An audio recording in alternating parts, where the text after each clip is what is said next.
IRBM की जमानदार की requirement से हाइदोक्तबगी ngarang se protest amu su kano khoi gi wakan mifam phamkhre ado oja khoi gi manipur se taw khoi gi lawri ba khoi gi requirement any requirement law ma tamda khoi gi damchin duna thabak se haidoktana namchin duna thambagi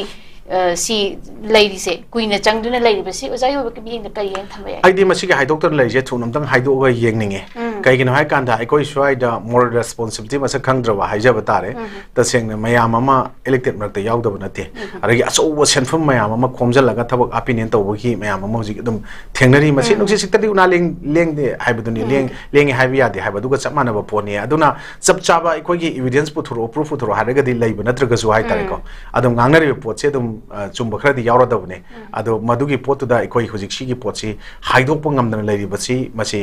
popular government ama hala aganda moina loksel bi mayam sing adu handoktana ba tawnu ba honari bra natraga na ikoi gi president rule lai basi ikoi gi article 356 constitution of India and president rule labor governor ki makut loi lai ko ji ko sigi pot governors rule so hain khangnei adu state da adu masi gi pot se da manung ji da koi haidok ki ba taraga di masi gi pot aseng reflection ma tholakani hoji protest on mayam sing si hanana koi gi mihut mayam ama well advanced corrupted or mayam ama taseng na koi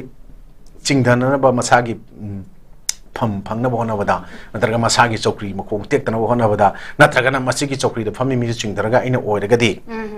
haina khanbana masing yamdana popular government ju kai re ko sengna haragadi hok semangam da leire adu sumba mayam marak sida madugi potu amtang thola hobu taragadi aruga tholok na hona bada ta sengna haragadi candidate oriba mayam singduna tingriba paisa mayam do mang dana bai damak da haib tare ko ayam masigi pot se haidok na ba pressure tro poju mali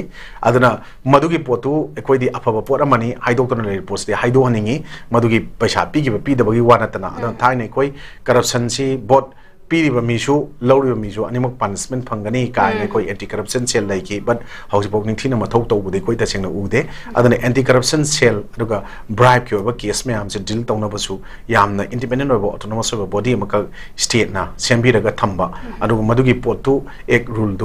do adu ordinance bill ona even assembly da pass to organ dai tare masi ki posit ta sengna further action local pa yana ba thamba taragadi koi manipur da bribe corruption loina na thabaki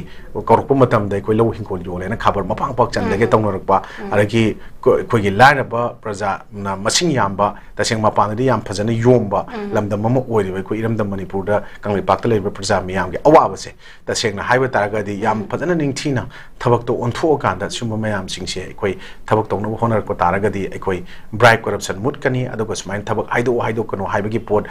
कोई लाउनरी बा थोलो इबा crisis मयाम थोय निंगथी जने smooth ओना सटपा good governance अदो rule of law लेबे लेबा अमु ओइगनी अरुगा तसेंग हारगदी कोई शांति लेबम जो ओइगनी नत्रगदी कोई मसेल सी अमना अमना तौदा अमना थाजदबा अमना तौ अमना चिंगदबा होनरिंगाय दा इवन मचा मचा दे हरोगा अचौबा कोई इवन पॉलिटिकल प्लेटफॉर्म सिंग एडमिनिस्ट्रेशन की जगह सिंग दबो असोइबा काइबा मयाम लाई बिसिना थमजनिंगे अनु सिंबो मयाम सिंगचे मतंग मतम चारिंगाय दा निंगथीजना कोई popular government ngamdragasu koigi kano the president gi makha the president rule in lege matam sita laiwak sigi praja sigi grievances mayam singse masigi pot mayam singse mapung phana ningba mak thungdragasu maximum koi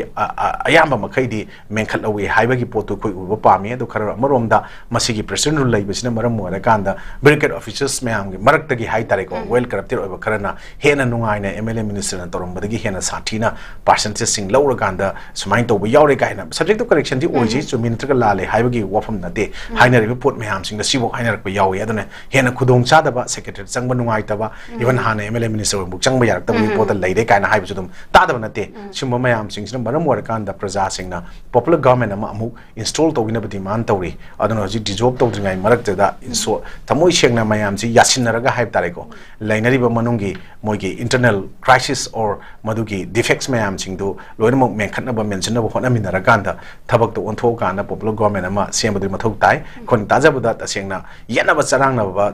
mayam leram budo ngasi di khara makai di manung da phare makoi punna chamina ba yabagi pot amada mami ma ure haiba potuna oram buju ai ngasai koi gi kuki gi la lawa mana tasengna maitai gi adum ba keno sing government semakoda kaina mo koina hare iba samnara ma mantra ga taw taragari ni yarom ba taragari khut thagani hat kani kan ke lei potse sigi posna oi buju ai khali aduna koi gi for better manipur aduga koi peace poroknaba aduga koi lamdamsta rule of law laina bai damakta andak lak karigumba laibak fodana anobu popular game menama thuna semak pataragadi makhata na praja gi sentiment aduga people gi voice aduga people gi grievances mayam sing people gi loopholes mayam sing uriba sing se ubiraga thabak soidan tawbirau aman tawbirakani haiba thajabado ismain tabda tenjage